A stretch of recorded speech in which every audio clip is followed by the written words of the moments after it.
All right, it's recorded.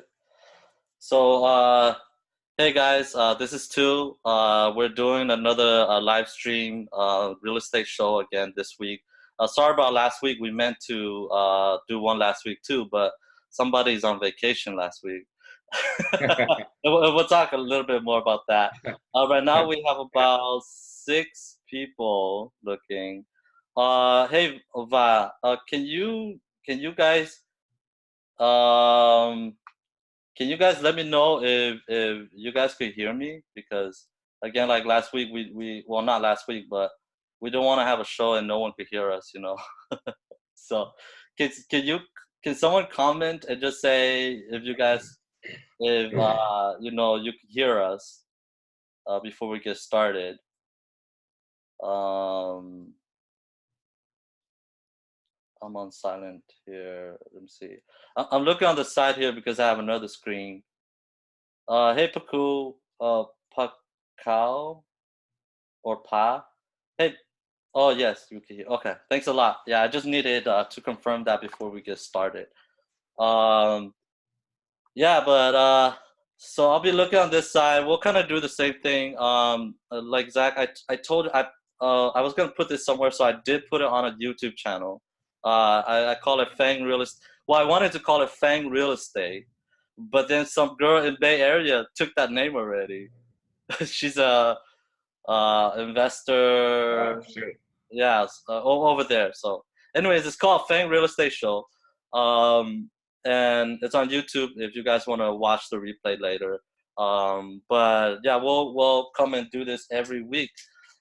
We just thought that I mean the purpose of this show is really to build content and to kind of help our Hmong community. And if you're watching this on YouTube and you're not Hmong, that's okay. But you to just kind of help each other out and support each other in terms of real estate investing. And so we'll have these shows every Sunday at 11 Central Time. Just for an hour or so, so we could discuss real estate and try to help each other out. I know that last week, Zach and I we talked quite a bit. But before that, before we even go to last week's show, Zach, why don't you introduce yourself? Let me see. If you guys, how it goes is that we're gonna, sort of discuss a topic. And this week's topic is sort of under like, how to fund your deals, and even if you don't have money or you don't have much money. Um, and after that, then we'll open it up for questions. And so if you guys want, please comment, comment, share, and ask your questions, and then Zach and I will try our best to answer any questions that you guys have. Okay. At least today we have 8 people. So, all right, Zach, why don't you introduce yourself? And I know you did last week, but let's do it again. 30 seconds sort of intro of who you are and how you get started. Investing in real estate. Sounds good, guys. So, good morning or good afternoon or wherever you are. Anyways, my name is Zach Fang, and for the last 20 plus years, I've been investing in real estate. And it's been a great ride. I've made a lot of money. I lost a lot of money, and I've learned a lot. So I think that thanks to two, I think our conversation here might be able to kind of help you, some of you guys, and maybe show you a better path as far as taking a shortcut instead of doing what I've done.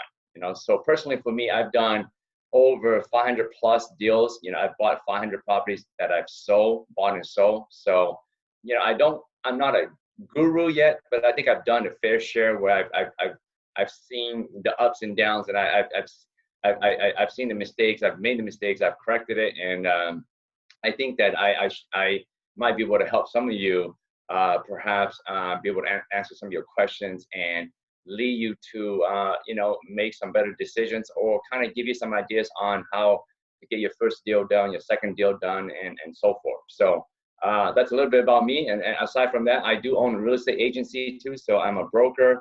I'm a small lender. I've done a little bit, and we're going to talk a little bit more about those down the road too. All right, Yeah. cool. Turn it over to you.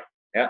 So last talk a little bit about last week, right? I mean, I'm gonna summarize sort of last week. If you guys haven't, well, it's not last week. It's 2 weeks ago because we skipped one. But what I got from Yeah. the other week's conversation that we have is to take action. I mean, that's what I got. There's a lot of like different nuggets that we got. Yeah. Mainly, to take action, and that's what we should. If you don't know, it's okay. Take action, and then get to meet people, and ask, the Hmong community on here or any other community that you're part of, and I'm pretty sure people will be willing to answer questions. And at least we're here. We're trying to answer some questions. My internet is a little bit slower this week, so plus it's raining outside. So if you guys see statics or something like that, it's because of my internet. But hopefully, we should be doing okay. Again, if you guys are just joining us, let me see. I'm looking on this side to see if it's working. Yeah. If you guys are just joining us, please ask your questions, write comments and stuff, and we'll try to answer some of your questions later. Okay. But aside from taking action, let's talk about your first deal again. So, do you remember your first deal just briefly? What that was and how you were able to fund and purchase it? Yeah, so my first deal, basically, I've made every mistake possible, but it's kind of like what you said earlier too. It's about taking action. I knew that. I mean, I read all the books, I went to all the seminar, and I knew I just had to do something, to just kind of get the wheel spinning. So one day I was just kind of flipping through the real estate magazine, and I actually saw a mortgage loan officer that I wanted to do some business with. And on top of that, I'm not sure where I found this property. I don't remember, but it was one of those MLS properties, and it needed a ton of work. And I called the loan officer, who became my friend, and we did a lot of business together. But he got me a 203K loan. It was a rehab loan. It was an FHA rehab loan. And the property, I bought it for 60. I actually paid asking price. I didn't know how to negotiate at that time. I'm like, you want 60? Sure, here's 60. I didn't know how to negotiate. I just thought that's what it was. But like we said too, I had to do something. So I bought it for 60, bought it full price, no negotiating. My first deal, I didn't negotiate at all either. Yeah, I don't negotiate, Yeah. So I and it needed 30, and I didn't know how much rehab it needed, but they when you use FHA 203K loan, they have like a what do you call a consultant that works with you. So he came in, he said, okay, it's gonna need about 30 grand of work. So I said, fine. If you say it's 30, it's 30. But knowing what I know now, it probably need only 10 grand. I didn't know any better, So I said, fine, sure. So I hired that guy, pay everybody over their asking for everything they want. The contractor overpaid, the electrician, I overpay everybody. At the end of the day, we finished the project with $30,000. So purchase price 60, additional 30, so total was 90 grand. Total all in $90,000. And 6 months later, I sold it for $130,000, and I never made that much money before in my life. We netted 40 grand, and I took that 40,000. I bought 2 more, bought 4, bought 8, and just kind of went from there. So that's kind of the story about the first deal. Yeah. So if you guys don't know about the 203K program, that's a really good program. I did that for one of my property, but you do have to live in it. Live in it for supposedly a year. So if you guys don't know about that, and you guys haven't bought a home, and I really recommend that to be your first home if you're able to do something like that. I mean, you turn like 3,000 into like 40 grand, right? With that loan program, right? Yeah, basically, you're right. I forgot. Yeah, thanks for reminding me. I forgot to mention the little detail. With the 203K, I think they require like 3.5% down. So it wasn't a lot of money. I think I even rolled the closing costs with it, which they allow. So I came out to the closing table around $3,000. And by the way, I forgot another detail. I didn't use my name or credit. I used my girlfriend's name. So I convinced her. My credit was horrible. I was like at 450 or something at that point, FICO score. So my girlfriend had like 660, so she met the little guideline there. Yeah. And yeah, exactly. So so again, it was one of those deals where there was no money down, because I convinced my girlfriend, my partner at that time, to joint venture with me, and we took that off. We made, Yeah, in my that's nice of opinion, your a lot of girlfriend money. to be able to do that. I mean, you had to convince her too, but did you end up marrying this girl? What happened? And I did end up marrying her, so Oh, yeah, that's good. that's still the deal. Yeah, that's You right. better. But that's kind of, yeah, that's and that, and sometimes when you have, I guess the thing, I had such a, even though I never done a deal before, I had such a big dream that my dream and my conviction just convinced her to just come along with the ride. Yeah. And luckily, it was a great ride. Yeah. It's Well, been yeah. good. Well, I mean, she's pretty lucky too. So, I mean, now you Well, guys she are. doesn't she doesn't Yeah, she you guys. doesn't work anymore, so she's pretty lucky. Yeah, I retired her. All right, so that's the first deal. And then last week we talked about, basically how to find deals because, whether you're wholesaling or, anything real estate kind of starts with a good deal first, right? So if you guys haven't seen last week's That's correct. episode, I'll probably post it in the comments or something later. You guys can go watch that. So we went through like a bunch of things like, okay, direct mail marketing or, just, auctions or there's a lot of different ways to find deals. But this week I want to focus more on the financing part and even like because when you're wholesaling deals, you're wholesaling it to someone like me that's a rehabber, right? And so you kind of have to understand where we're from because we're essentially your clients, right? Right. Yeah, and so how and we talked a little bit about it last week too. But first, how do you fund your wholesale deals? Like when you get a deal, how do you go about what's after that in terms of the finance?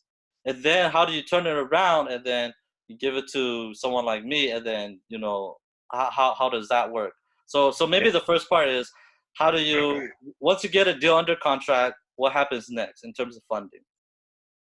Yeah, so I'll tell you what really changed the game for me was that back in the days I didn't know anything about hard money lender, private lender, or things like that, and I would just use the traditional conventional banks. So I would just call my loan officer and I was just telling, hey, I need a loan, and that's actually not bad too. It's just that the process takes so much longer, in my opinion. Hmm. So what happened was that eventually I hooked up with some private lenders locally in my town, Uh-huh. and I started using these guys, and I would go in, make offers all cash. And that really changed the game for me. Uh-huh. So, and when we say all cash, it wasn't my money, it was the private lender's money. But I was able to make an all cash offer versus before where it was always subject to, conventional financing. And then my offers was never taken. But now that I go in, I can offer like 10, 20, 30% lower, but I can say cash offer, close in 7 days, or as soon as title is done, I can close. Then it just gave me so much, gave my offer so much strength, and I was able to be able to get these deals much quicker. And a lot of these investors and a lot of these sellers like my offer because mine was cash and I can close fast. So that changed the game a lot for me. Hmm. So uh, so when it comes to the financing part, to answer your question earlier, what I would do is that if I found a property that I wanted to rehab myself, I would rehab it. If I found a property that I wanted to rehab and keep, I would do it. But for the ones that I didn't want to rehab and keep, here's what I do now that I contacted these private lenders and these harmony lenders. What I would do is that, say for example, if there's a property that's worth $200,000, but I was able to get it for 100,000 because it needed work or the seller was motivated or whatever, I Hmm. would buy it for 100,000, right? Okay, Yeah. and I would turn around wholesale for 120. Okay, so a wholesaler for 120, and then here's what happened: the people I sell it, and this is an actual case, the people that I sell it to, they would come and say, "Hey, looks good. I can buy for 120. I can still rehab it." Maybe spend 20, 30 grand and sell it for 200 and still make 40, $50,000. So the end number works for the rehabber because the rehabber knows that at the end they're still going to make money. But here's the real question: it's kind of like what you're saying too. So when I sold it to this rehab, he says, "Zach, the numbers look good, but I got no money," right? You know what I mean? He Yeah. has this. He says, "Zach, looks good, I got no money.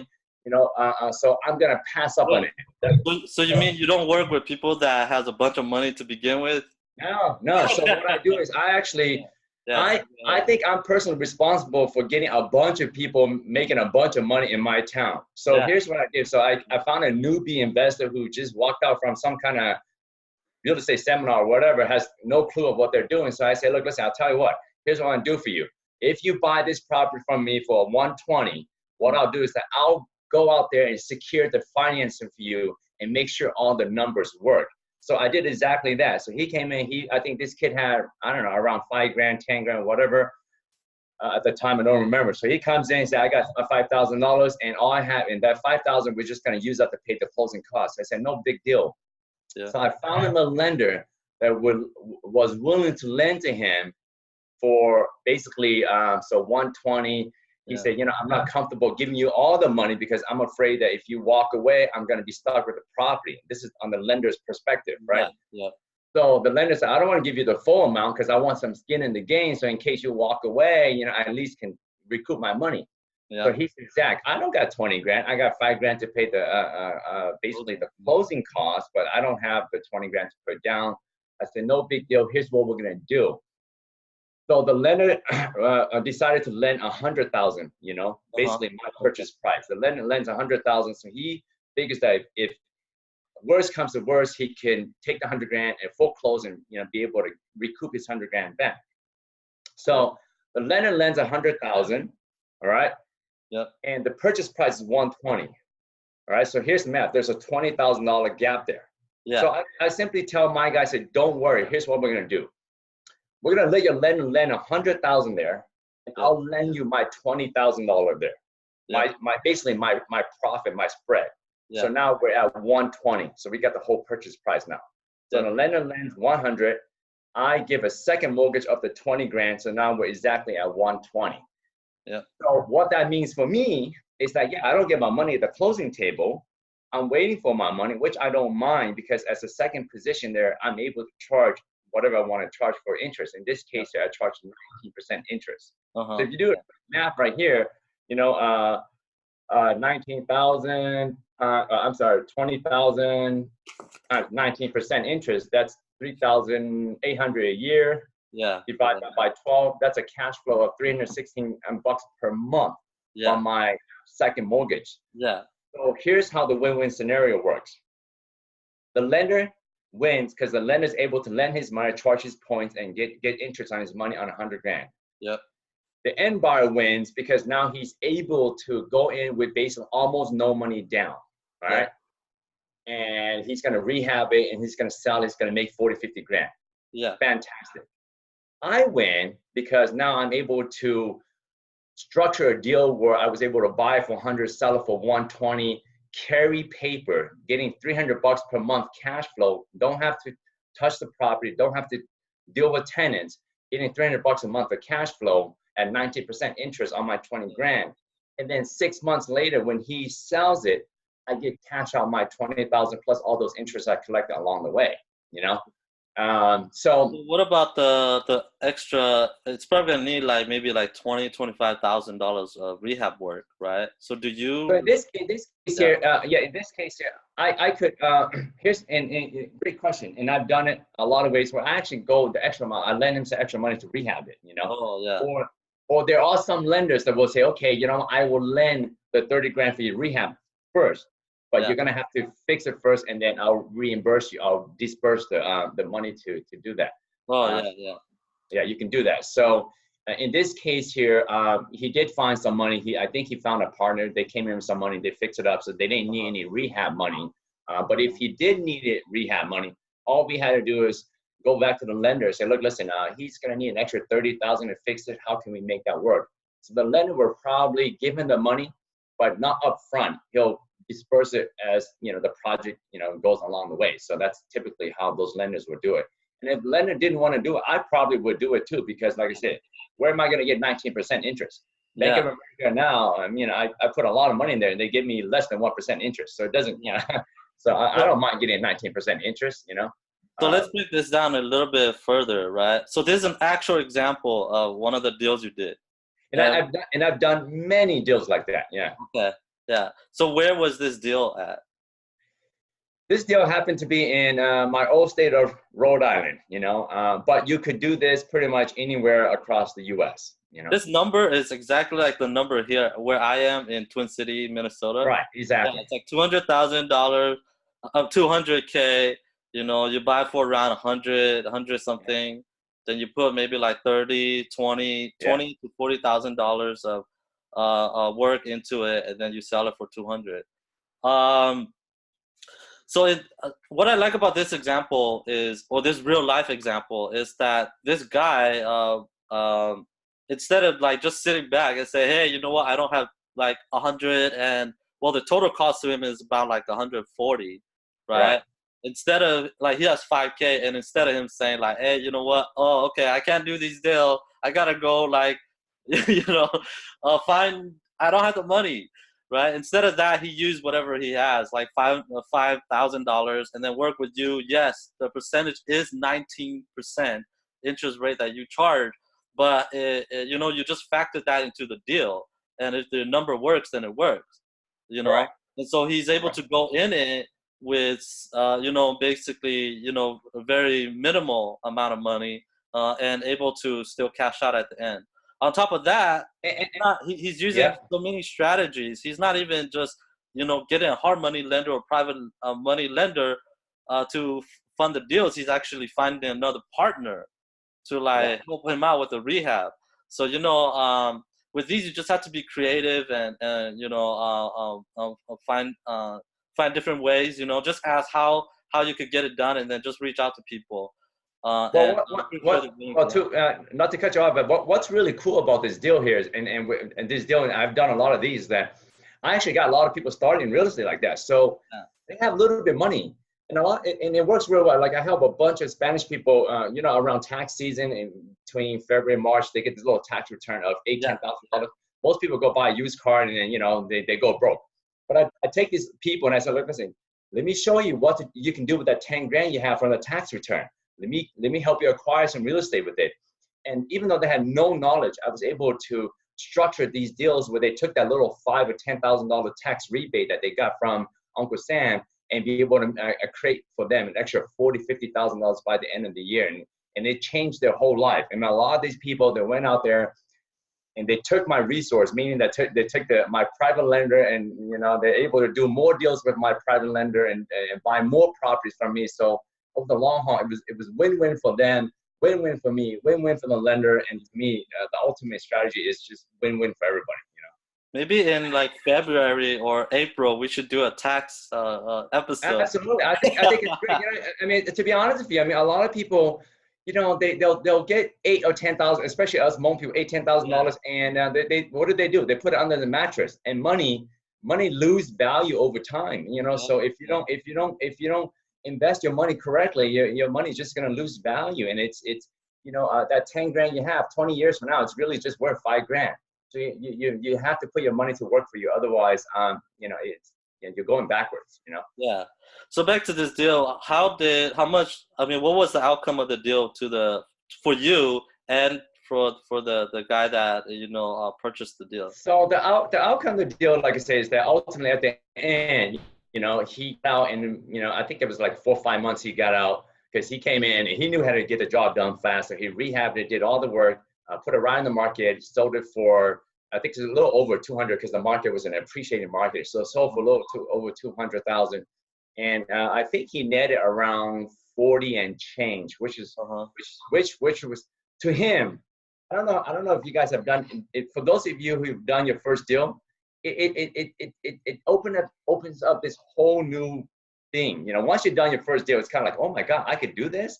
And Yeah. that belief level, and on top of that, you just see so much differently. So for this guy here, he walked away with 40 grand, but on top of that, he walked away with a belief in himself that he can do more and that he can change his life financially. So it was Yeah. great for him. For me, I got my 20 grand. For the lender, he got his money. And again, like I say, it's at the end, it was a great deal. You know. Yeah. So you got 20 grand and you still got that cash flow for The during cash the flow time all that the he way. was Yeah, working. yeah, exactly. You know, so, and don't be afraid, because when I remember when I got started with private lender, I got a guy, and I didn't know, I know a lot of guys now, but when I started, I only knew one guy. This guy was charging me same thing, 19% interest. Yeah. And you know, to me, it's credit card interest rate. You're right. But if I get in, get out fast, 3-4 months, then it's not a big deal. Like you said, I factor into the whole acquisition cost. You know, so it's not a big deal. But of course, if you keep it for 30 years, yeah, you're gonna lose at 19% interest. Yeah. But I'm talking about keeping it for, you know, 5-6 months, even a year. It doesn't really matter if there's enough. The whole key, if there's enough equity in the deal, it doesn't really matter because it's not your money. You know, that you're borrowing this guy's money to make money for you. So sure, he's getting 19% interest, but you're getting almost infinity return on your money, which is, you know. Yeah, well, the guy went from like 5,000 to 40 grand, or even if he split that with a partner, you know, he made like 20 grand. And so, and you do that in like 6 months, that's already like, I mean, that's more than 100% return. So that's like 400% return. Well, Yeah, you know?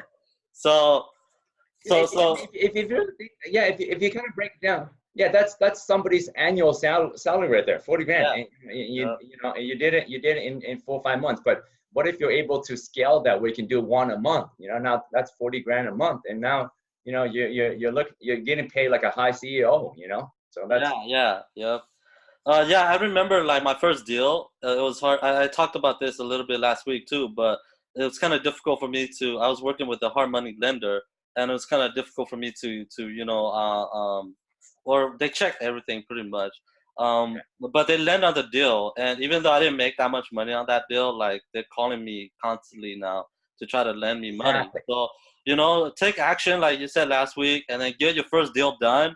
And you're not gonna get rich off of your first deal. I mean, you'll make some money, but it opens up so many doors for you after that. You know. Exactly. You wanna, yeah. Once you do that, then I think it's something psychological. You know, it allows you to believe in yourself that you can do it. You know, that's all you need. It's that belief in yourself, because a lot of people, they want to get into it, but they say, geez, you know, they have too many little, you know, negative belief. You know, so if you do that one deal, you're gonna create that belief that you can do it, and then eventually that belief is going to allow you to be able to do more and more and more. Yeah. So if someone has a deal, or even if you wholesale a deal, are you right now still willing to take a second or to lend, or where are you? Absolutely. So so all my deals now, I encourage that, because I and for some of you here, a lot of you have rental properties because you like the cash flow. I like cash flow too. I just don't like to deal with, you know, property management. I don't like to deal with tenants. I don't like to get phone calls. I just don't want any of that. So what I like to do, I like to get the cash flow, and the cash flow that I like to get is from people that owe me money, you know? So, you know, so if somebody buys a property from me, and I'm going to be real upfront right here. I want to make sure that you make money, but I also want to make sure that I make money. So if you buy a property from me and you don't have all of the money to put down, I'm willing to hold a second all day long, maybe even the first mortgage, whatever, but I'm willing to hold a second so that you can get with very little money down, so that you can make a lot of money fast, you know, and then from there we can do a lot of deals. So to answer your question, yes, I'll hold a second. I've hold third mortgages too. So it doesn't really matter. Cash comes in, and it's actually a great way to create cash flow. Actually, like I say, I get thousands of dollars coming in from these little $300,000-$400,000, you know, checks coming in every month. So, well, see I mean, sometimes some people say, "Oh, hold it a second," or, you know, in this case, a third. I never actually heard of a third. Yeah, I heard a third. Yeah. You know, so basically, how it works is the first position, usually like the lender, or I mean, whoever lends, the first position gets all the money first if they have to foreclose or whatever it is. And then if there's not enough, hey, Victoria, right? That's Victoria, yeah. Yeah, okay. It's fine. She could join. She could say hi to everybody. But so if there's not enough equity in a real estate deal or something like that, then, you know, basically the risk to a second mortgage is that you might not get paid, right? Yes. Okay. But usually, here's what happened, because remember, you're not dealing with property that is overvalued. We are dealing with undervalued property. We're dealing with property that has a ton of equity already. Yep. So when I go in a second, first of all, I found these deals. So I know these deals has a huge gap of equity. Yep. So I'm confident already that if this guy goofs up, I probably got to foreclose first. As a second position, I have the ability to foreclose as well, you know? Yeah. Yeah. So I can do this because I know that there's enough equity that I can do that, you know? Yep. So since there's enough equity, then even if the first foreclose, whatever's paid to the first, anything in excess of the first, by law, has to be paid to the second and then paid to the third and so on and so forth. Yeah. So because there's enough equity, I'm not too concerned about that. Yeah, in your case, you've done this for over 20 years, so it's like on your side, there's no real risk. I mean, you found the deal, and you know. I found the deal, and like I said, I want to make sure the deal has enough meat on the bone so that everybody wins. You know, I don't like lose deals. I want win deals. You know. Yeah. That's kind of how that works. That's really awesome. And maybe when later at a different part of my investment career, I'm probably gonna be a lender too. But you know what also is great about like you or other lenders, that this is what I do. I use them as my second opinion, because if you're willing to lend me money, then I know, and you know that it's a good deal. That's why you're willing to lend it to me. Yes. So if I go to you and I show you the deal, even if it's not a deal that you found, like a deal I found or something, I bring to you, hey Zach, would you lend me X amount, whatever? You could charge whatever the interest, and you said no, then walk away from that deal, because that means it's not a good deal. Right? Exactly. Yeah. A lot of times, if these lenders, to be honest with you, they're on the top of their game. They're not no go schmo. These guys, they know the market well. So like you said too, if they're not gonna willing to lend you the deal, they probably know something that you don't know. You know, maybe the area isn't great. Maybe the property's bad. Maybe whatever. You know. Yeah. So like you said, it's also having those guys give you a second opinion on the deal in essence. Which is that's a good thing. Yeah, so that's what I do. I know, like my buddies, David, he changes. Yeah. David and Ty at Twin Cities. I think it's Twin Cities Capital, and that's here in Minnesota. If you guys are interested, you guys could Google them and look them up, or maybe I'll have them come and talk to you guys. But they're hard money lenders, and I know that David looks at deals all the time. He underwrite deals, and so like that's the one that, like, he's also an investor, but he's starting the lending company, and they look at deals every single day. So it's like, why would you not like get them to give you an opinion on it? Like, to me, it doesn't make sense, right? Yeah, absolutely. Yeah. So that's what I do. All right. Excuse me 1 second. Hold on. Let me get a little bit out. Okay. While you're looking that, I'll do some more announcements. If you guys are just joining us, we're doing this stream and this real estate show every Sunday at 11 a.m. Central Time. And so, if you're just joining us, we will discuss a topic. We're kind of almost done. We're halfway there. And if you guys have any questions, comment in the Facebook comment feed. And in a little bit, we'll try to answer some questions that you guys have. I'm back too. Sorry about that. And one of the advantages of being full-time real estate, actually, well, not really full-time. I do part-time real estate. I'm a full-time dad. So I'm always at home. I get my little one in the way, but that's cool. That's one of the benefits. Yeah. So you have 2 jobs. Yeah, that's right. Yeah. Full-time dad and part-time real estate investor. So let's go back to you. Where were you? Where were you when you first started? In terms of, like, did you have a bunch of money to begin with? I mean, we talked about this to begin with last week. And then where are you now? Like, what's your portfolio looking like now? Yeah, so to be honest, when I first started, I mean, it's hard to believe, but it's a true story. And I was actually almost homeless, So well, because you left. All of our family were in California, right? And then what happened? Everybody's in California, and I decided to. I was the black sheep of the family, and I decided to just go see the world, So I spent all my money, all my credit cards, and I was dead broke, Yeah. and I had to make something work. So that's kind of my starting point right there. Absolutely, whatever position you think you're at, I don't think anybody have been in that position. I was really bad position. I mean, Yeah. I was dead broke. You know, I had really no money to my name. Yeah. And then right now, I mean, honestly, I'm not where I want to be, you know, obviously, but I'm doing about, you know, 3-4 deals per month on the wholesale side. I'd like to take that up to 30-40 deals per month. I Okay. think that's where I want to be. But right now, if I didn't do anything at all, I think I could probably comfortably survive for until you know, God says it's time to go home, you know. So I do enjoy a level of financial freedom. I don't work anymore. I don't have a job. I spend 7 days a week at home, at the beach, doing whatever. So where I mean, you were in Rhode Island before. So Yeah, where are you at now? I'm down in Southern California, and you Yeah. know, I love it down here. It's just that, like, when I was in Rhode Island, 3-4 deals per month, I was the king of that area. But now when I'm down here, oh my God, I need 30-40 deals per month, you know, Yeah. because everything. I saw this beautiful house, and I'm gonna take a picture and show you guys in this very nice glitzy neighborhood that's several $1,000,000. So that's kind of like my next target. You know, Yeah. it's not Yeah. so much, you know, the way I look at it, it's not so much the money or the material things, but I think that the money and the material things do make you better. You know, like it's Mhm. somehow, in my opinion, it makes me better, and then not only that, it makes the people around me better because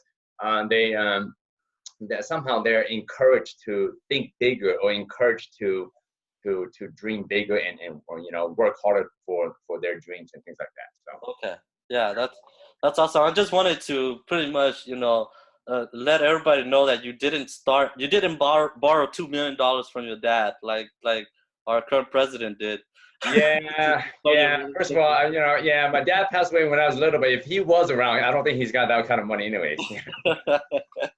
So we all have to start somewhere, and Yeah, just get educated, and just reach out to people and ask for help, as like you reached out to that guy that helped you with the 203K loan. yeah, that's right. um, and now it's so much easier too. I think we have like this Facebook group that we're able to help each other out, and it's data is easily accessible now, so get all the information on YouTube and everything like that. Do you have anything else to add? I think we should be kind of done. I'm gonna go through some questions that people have been asking. Yeah, no, no problem. I mean, well, I wrote down some no money down strategy. I'll just kind of point it out, and you know, so you guys have an idea. And these are some of the stuff I've personally done, and I think that we'll dig into it later on. But here's 7 strategies I've done. Right. So Oh, first of all, um, the I'm just gonna take notes. okay, so the first no money deal strategy is find a motivated seller that the property has equity, and basically just partner up with the seller. Yeah, There, you know, partner up the guy. So look, I tell you, your property needs work, and you're sick, you're motivated, whatever. You know, your wife just left you, whatever. I'll tell you what. Let's make a contract. I'll come in. I'll paint it. I'll fix it. I'll do whatever. When we sell it, we split the profits. Boom, done. No money deal right there. Number 2, basically find seller finance deals, you know. You know, especially Hmong people, you know, like got your parents who probably bought a house before already, but you know, they want to make sure that you earn it. So just have them seller finance to you. That's cool too. You know, give a little down payment, have them seller finance, make the payments to them. You know, if they want some money down, go borrow some money, go get a cash advance on a credit card, whatever, you know. yeah, There you go. You know, no money down again. So seller finance, if they want 5,000 down payment, go get a cash advance, down payment, done. yeah, Down right there. The fourth one is, you know, using a subject to strategy, which 2 you've done and I've done many times. Basically, just take over a mortgage. You know, sometimes, you know, if you have a good rapport with them and they believe you, and just say, look, listen, I'll tell you what, you know, you owe 300,000 on that. How about this? Let me just take over your loan, and you know, when I sell it, I'll give you a few $1,000s better than you losing it all to the bank. You know, yeah, there again, no money down right there, just taking over somebody's loan. Number 4 is or 5, I guess. Number 4, use a lease option strategy, and then maybe if you want to do it again, you can do a sandwich lease. You know, so just yeah. again, you know, and create that cash flow without really having to own it. So we can touch about that later on too. Yeah. Another one I do a lot is doing a double closing. You know, I tie up a property and at the closing table, I close my deal. We close the second deal and use the second guy's funds to fund my first deal. Boom, no money down. I walk away with, you know, $10,000, $15,000 at the closing table using the other guy's money. You know, with that strategy there, you're gonna have to work with the title company to make sure that they kind of put everything in line, so it becomes like I can close mine at 10 and the next guy comes at 10:30 and we use his money to fund his deal and my deal, and I walk away with the difference. So double closing, you can do that. Or if it's a small little deal like $5,000, then just do an assignment fee. Just assign the contract, and you know, you get a contract to buy, and then you have another assignment contract to assign with an assignment fee in it. So it's not a big deal. And use their money to close it. They pay you out of the HUD. And then my personal favorite is what we just talked about today. Maybe have the bank finance the first and I hold a second. Maybe have a private lender finance the first and the seller holds the second. Again, you go in with no money down. So all of these strategies, I've done it and you guys can do it. It comes down to, sometimes you just got to ask the seller, hey, dude, I don't have all the money. Can you hold 10% back, or can you hold 20,000 second mortgage? So by doing that, you know, you just got to ask, you know, and when you ask, and you know, things can happen. So those are the little strategies that I've done, and we can talk about it at another time, another segment. But no money down can be done. You just got to get a little creative. Okay? Yeah, or even like little money, you know, like so that you don't, like, it's like we talk about that tax thing. Once you get your tax return, don't spend it. Yeah, don't go crazy. You know. Yeah. Yeah, because my property, I did can change your life. Yeah, that little tax return, 5-10 grand can change your life. Can take somebody's life to another level. You know. Yeah. I did a lease option on one of the deal, and I put like $5,000 in. Yeah, And that's it. Yeah. after that, it was already cash flowing, you know? So it's like, it can be done. You just need to find the deals and then put these strategies together. And if you guys don't know, again, ask, Right. you know? I know we're covering a lot of different strategies here, but, you know, if you guys want to know about a particular strategy, comment below. And then, you know, we'll try to answer your questions and help you guys out. But where do you want to go? So now you're doing like 3 or 4 deals a month. Like, as you said, you want to do like 30, 40 deals per month, right? Right. So what do you see, like how do you see that coming about? Like, are you going to partner with people, or are you going to, like what's your plan going forward? Fantastic. Yeah, great question. And I think the only way to scale yourself up, I think, is to build this team, you know. And before, I just been like a one-man show and doing my own stuff and this and that. And now I want to kind of open up to the whole US. And I want to team up with people from Florida, from Minnesota, Oklahoma, Texas, California, wherever. I want to form this huge team where if you want to joint venture in a deal, if you find a good deal, give me a call. Maybe you don't have as much money, or maybe you lack the knowledge and you need somebody to walk you through it. I want to joint venture with you, you know, so that we can make money, so that I can help you to make your deal happen, and in turn, maybe you and I can JV and we split it, whatever you want to split it, 50-50 or however you want to do it. So that's kind of like my goal, is to be able to do that, because when I look at a lot of these other real estate investor teams out there, all these gurus, that's exactly what they do. You can't just do it by yourself. So they got these massive teams nationwide. And I want to basically do the same thing, where maybe you got a deal in St. Paul, where you say, hey, listen, you know what? I can get it for 150, but you know, I'm a little short cash. You want to come in? I'll come in with it, and we get it. We fix it or flip it or wholesale it, and we split the profit 50-50. So I'm willing to do that with anybody across the nation, you know. Whether you are already a super guru or you're just starting out, if you don't mind, if you allow me, I'm willing to work with you and JV with you and make some money together. You know, that's basically what it's all about. You know? Okay, yeah. So you're going to different markets in order to kind of get your 30 or 40 deals a month. And just so you guys know, this is a little bit of a I guess you can say a little advertisement here, but I started a U.S. real estate network. So basically, if you guys have properties all over the place and you want to, what's going to happen is that we're going to have this giant site where you can come in and post all your properties. So, so if you're in North Carolina and you have a property you want to sell, come to my site, post your property there. Maybe I might be interested in buying it. Maybe I might know somebody who's interested in buying it, you know, so I can help you move your property, or I can buy your property, or you can, you know, whatever, and then we can make money from it. So that's going to be this giant network. So it's U.S. real estate network that we're going to connect everybody from the U.S. So whatever properties you have, or if you're a private lender, you got money, or if you're whatever, that come here and let's kind of network together so that we can make some money together. You know, so you got properties you want to sell, you got you want to buy investment property, you got money you want to lend, whatever.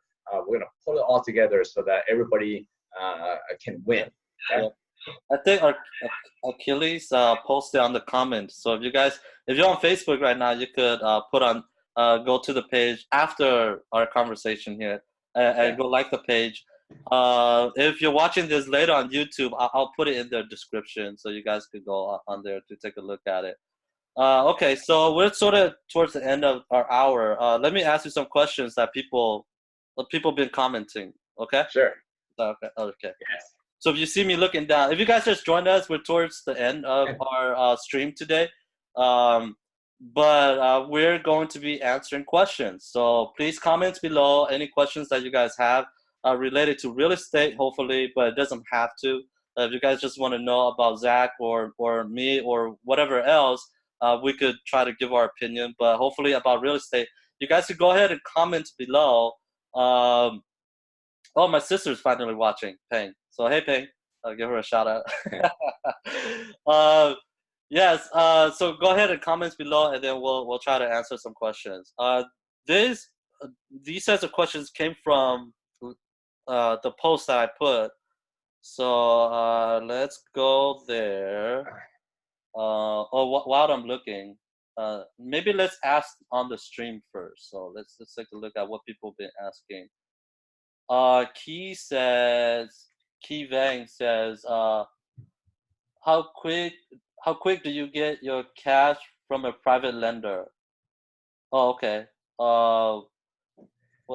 Okay. So how quickly can you get the funds, basically, from a private lender or hard money lender? Yeah, if it's a local guy, you know, and there's a lot of these little local millionaires that have a lot of this money, right? The money is like, you know, they have in their bank account 24 hours, you can get the money. But if you're dealing with like you're dealing with a nationwide company where they have these, you know, hard money lenders that lend nationwide, those guys take a little bit longer. Maybe they'll come in, they'll do an appraisal, they'll send a BPO, whatever, because they're not locals. They don't know their local market like a local lender. And those guys will take maybe about 2-3 weeks. But a local guy can get the deal funded in a matter of, you know, 24 hours, you know, so it's pretty fast.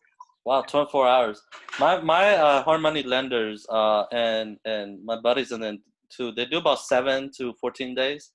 So and it also depends on if they need an appraisal or not. So the appraisal will usually be about 14 days. You know, the non-appraisal ones or programs, you know, about 3, 4, 7 days. You know, and it also matters how quickly you get your documents to them too, though. You know, because sometimes the whole bag is like you. So you know, just make sure you get all your paperwork in order and send it to them as quickly as possible. But it's fairly quick. Yeah. Right. Right. Okay. Yeah, it is. And that's what's going to give you an advantage if you're going to make offer. You make cash offer and you can close fast, and that's gonna put your offer right on top of. So if there's 20 offered and yours is a cash offer, yours is gonna go right on top. You know. Yep. Exactly. Let me see. See more comments here. For some reason it's not loading. Oh, do you invest? Well, I want to get the person. Kaz, I think it's either Kaz Xiong or Zach Xiong. They spell the name backwards. So, it says, Zach, do you invest in multifamily properties? Maybe talk a little bit about some of the stuff. Yeah, I used to. Correct. I used to own a bunch of rentals. I had up to 47 properties, 110 tenants at one time. So I had a bunch of multi-families that I owned. But I did it the wrong way, to be honest with you. I was managing everything myself, and I was getting so stressed out and things like that. If I had to do it again, I would probably hire a property manager find the right location, hire a property manager, and that way that you get the cash flow without the stress. But I was being cheap. I was trying to keep all the money to myself, and that's not a way to grow a real estate multifamily empire. So yes, I've done it, and I'm gonna do it again. To be honest with you, I'm just trying to be a little bit more selective on the market, and I wanna buy bigger units. I used to own a bunch of 3, 4, 5, 6 units, and it's all great. But now, if I do buy multifamily, I'm looking for something that's like 50 to 100 units and things like that. So that's kind of my thing. It's not for everybody, but if you want to get into multifamily investing, start small, duplex, triplex, get your feet wet, and then you can go from there. Yeah. Okay. So, but do you have any multifamily right now, or you kind of? I currently don't own any right now. I sold everything that I had. Yeah. Okay. All right. And there's different part in your investment cycle. You know, if you started out, Yeah. maybe you need the cash flow, you hold on to that. Now that you have a little bit like other type of asset, you could go and lend some of your funds and things like that. Right. But Right. if you don't have any money right now, then obviously you can't lend. You can't become a lender. Right. You cannot become a lender, right? So, Right. all right. Let me see. I just saw this. I'm a newbie. Let me see. For some reason, Facebook is kind of weird. It's like I see a bunch of comments, but I can't. Like I can only see like 3 or 4. So let me see if I could refresh this. I forget who it was, but I saw the question. The person's a newbie. Like, where should they start, and what do they need to get started? Yeah, if you haven't bought a property before, like you're fresh off the ground, then I would do what I did in the beginning. Go out there and find one that doesn't need a ton of work because you're not ready for something that needs a complete rehab. Right? So just find something that needs a little amount of work and do a 2 or 3K loan. Just do what I did. Do a 2, 3K loan. Take advantage of that FHA program. Use it. Do a little work to it.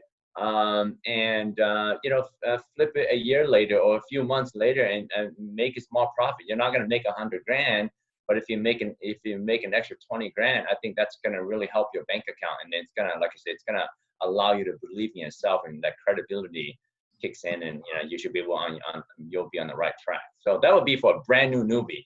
Take advantage of what's available out there. Yeah. My recommendation would be to they call it house hacking, but basically you purchase something like you could do it with single family too, but purchase something like a duplex or triplex or fourplex, anything that's under 4 or below, and you get great financing for it. You could buy with like 5% down or 5% down. So you purchase that, you live in one unit and you rent the other unit, and I started like that. And that kind of gives you like landlording experience because you're living there. You're kind of it's like training wheels, you know. And then also like your biggest expense is like your mortgage or your rent, right? And if you do it this way, like you either pay like half your rent, or if you do it correct, you don't even pay. You live for free, right? And so and get cash flow. Yeah, and you get cash flow. Yeah. So in my case, I got a fourplex, and I live for free, and I still get about like $400 cash flow after all the expense, right? Right. Yeah. That's So awesome. that way, I'm able to save any other money that I have, and reinvest that, right? So if you're brand new, I would look into that. Just find a realtor.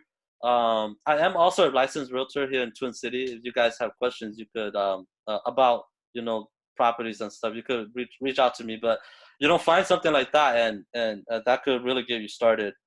Um, Mohan says, Zach, where are you from, and do you have a mentorship program? Well, I'm down Southern California now, and I don't have a mentorship program yet, simply because Tu and I, we're just kind of playing around with this this platform here. But I am thinking about writing a book later on, and maybe maybe we'll see. So currently nothing in the works, but I just like what I do, and I like helping people, and if we all can make some money together, it'd be cool. Yeah. Okay. What I would say more is that this is what I do anyways. I don't ask people like to be my mentor. Like I know like I just start asking them questions. Yeah, yeah, that's true. And Yeah, as long as I'm not annoying, like I know when I came up here, maybe David Yang, you guys probably know him. I consider him like a mentor of mine. He doesn't know this, but I just ask him questions and like give feedback and if he needs help with something, like try to help them out, right? So like in your yeah, case, if you that's right. yeah, like more if you want a mentor, or just go ahead and ask the person and try to help them out. So like in Zach's case, Zach's probably gonna need a lot of help expanding his Right. business, right? So then just be part of that, and you're gonna get like first experience of a mentorship right there, right? Let Because me let me he has to help yeah, you. exactly. Let me give you a quick tip on that. And I learned this a long time ago. Go find the mover and shaker in your town, in real estate, the mover and shaker, and invite that guy to go have some pho with you, and just say, look, listen, I'm gonna pay for lunch. I'm gonna pay for some noodles with you, and hey, I just want to pick your brain. And I guarantee you, they'll do it. Simply because I think successful people, just for some reason, they like to leave a legacy, so they always want to help other people. I've noticed, I found that to be true. I haven't found any highly successful person who has, who's not willing to help. So that's the unique thing, and just don't be afraid to reach out. But I think if you offer to buy somebody lunch, somebody locally, one of those mover and shaker, they'll gladly do it, and and you can pick the brain, and it won't cost you more than a bowl of noodles. That's it, So do that, take somebody out for lunch, and you'll be amazed at what you learn without paying, like me, 5,000 for a real estate seminar. Yep. Okay.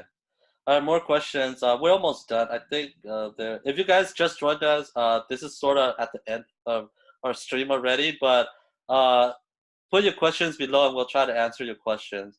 Let me see. Peter Yang says, what's your average payout on a wholesale deal? I know you talked about this last week, but Yeah, so my average is about 20,000, but I've done deals where I walked away with 500 bucks, and I've done deals where I walked away with 90,000 in profit. So, but the average is about I try to shoot for 20,000. uh, It doesn't happen all the time. Sometimes more, sometimes less, but I try to have at least a $20,000 spread to make it worth my while. That's kind of what I do, but. Will I take less for it? Yeah, all day long. Will I take more for it? Yes, But you yeah, just kind of have some kind of goal, so you some kind of numbers for you to do your numbers when you're calculating, profits and stuff like that. yeah. That's great. How much was the last one that you did? Just to throw an actual number out there. Yeah. So the last one there, the last one that we did there, and we got a bunch of them right now in the works. But the last one we did there, I think it came to like 20. I don't know. It's like my partner and I, we split like around 40 grand. So it was like 20 and change, Oh, okay. So that's sort of like your average. Yeah, kind of like the average. Yeah. I like it, and if I do my numbers correctly, if I can up to 30, 40 per deals per month at an average of 20 grand, we're gonna be doing okay. Yeah. Even right now, I think you're doing great already. I mean, that's $20,000 Yeah. for 3 deals. That's 60 grand. That's a year's salary in a month. It's not bad. I mean, honestly, I mean, it's if you're right. I mean, a lot of you, some of you here, I know one of you here is going to take this and you're going to scale it and you're going to be able to do a lot. I know that there's one of you here listening here that someday you're going to be doing 30, 40 deals per month and making, 200, 300, $1 million a month. That's going to happen. I know that one of you will do it because it just takes a little bit of, initial hard work, and once you put everything together, once you know it's actually a lot easier than you think. Okay. Um, my Li Yang says, can you add her to? I think it's a her. Can you add her to your buyers list? Or how? Absolutely. So right there, guys. Yeah. So here's an example right there. So there you have a cash buyer right there ready to buy your property, just like that. So, for all of you here, find out where she wants to buy. You can add her to your cash buyers list. And so when you find a deal, you basically wholesale it to her. There you go. There's a perfect example there. Yeah. Oh, but I guess she's saying, can she be added to your list? So can do you have a list of cash buyers, right? Yeah, so if you guys go to the U.S. Real Estate Network and just indicate that you want to sell something or you want to buy something or you have money to lend, just indicate it there. And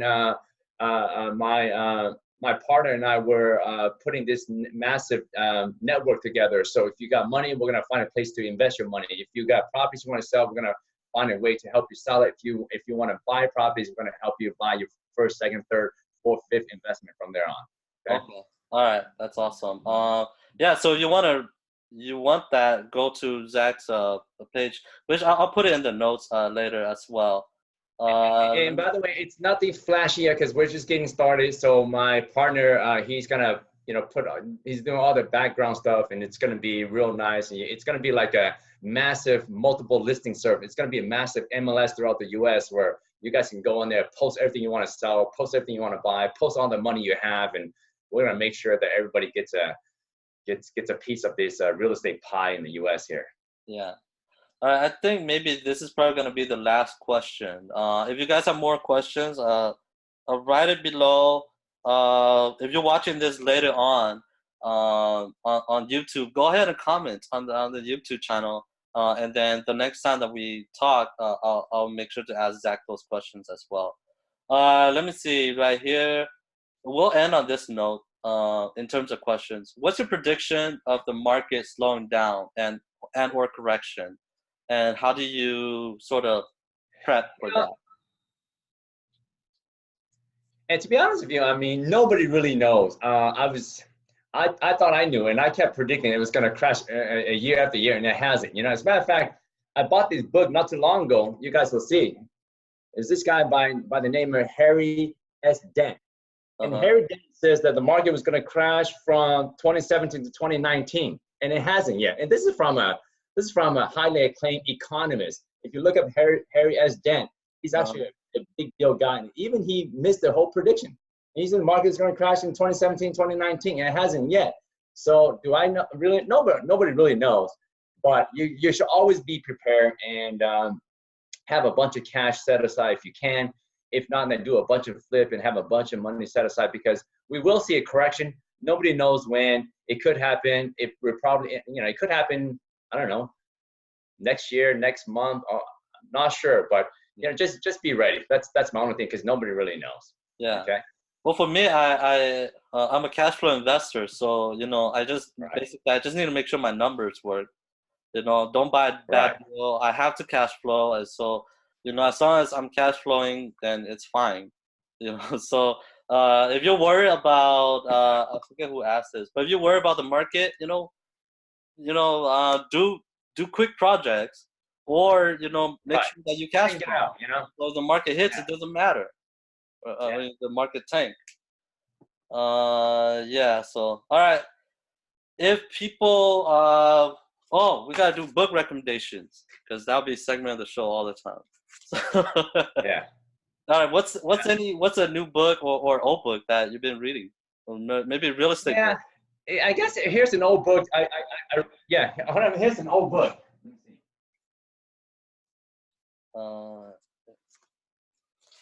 All right. Here's an old book that I read it many times, and it says how to make $1 million in real estate in 3 years. So until I come out with my book, you guys can read this book. All right. It's by this guy. Yeah. How to make $1 million in 3 years, which is kind of cool. He does have some strategies. He goes over some stuff that I've done. So check it out. You can go to eBay. This book probably costs $1. The shipping usually costs more on these books now.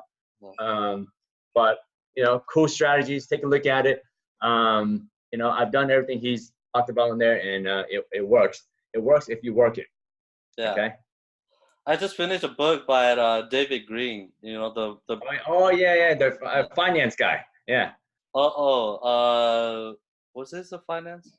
No, it's another Like, guy, but oh, he okay, wrote another about guy read. yeah, Okay, he wrote about bird investing. So, well, that other guy I didn't finish yet. I still need to finish his book. But yeah, okay, so it was okay. the Bird book or something like that. Look him up, David Greed. He's one of the co-hosts of the Bigger Pockets podcast. And so that one, it was really good. I got a lot of info, a lot of tips and everything on from that book. So go read that if you guys. I recommend Awesome. that this week. What about like business general books? Do you have any recommendations? Yeah, if you haven't done so, read a Kiyosaki. Even if you did read it again. The cash flow quadrant actually makes a lot of sense. I mean, I was investing for a long time before I came across that book, and I said, you know what, that book, it makes a lot of sense, and it doesn't go into any specifics on business or any specifics on real estate, but it's just a general idea, just to kind of put yourself financially in the right mindset. So it's a good read, and I encourage you to read it again and again. Okay. All right. So that's it. We're kind of done with the show today, So, but so if you guys let me leave one last thought for everybody. Okay. So here I found a little quote that I think it's gonna help you guys. So here's the quote: forget all the reasons it won't work and believe the one reason it will. Okay. Because a lot of people out there keep thinking, oh, what if this happened, and what if this, what if that? No, no, no. Just think of the one reason why it will, and again, go take some action. All right. with that said, let's end on that because I don't have All anything right. better than that. So I'll see you next week, and please join back with us next week, Sunday, same time, 11 a.m. Central time. So I'll see you guys next week.